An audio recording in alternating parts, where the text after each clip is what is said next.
everyone, in today's video I'll show you guys how you can hide photo on your iPhone. It's really easy. All you have to do is simply open the photo that you want to hide. Just like this, here you can see this is the photo I want to hide. Now simply tap on the three dot bar that you can see in the top right corner right here.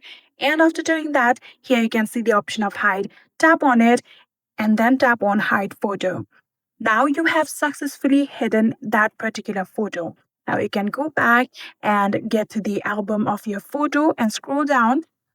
Here you can see under the utilities, there is the option of hidden. Simply tap on it and tap on view album. There will be the requirement of your Face ID.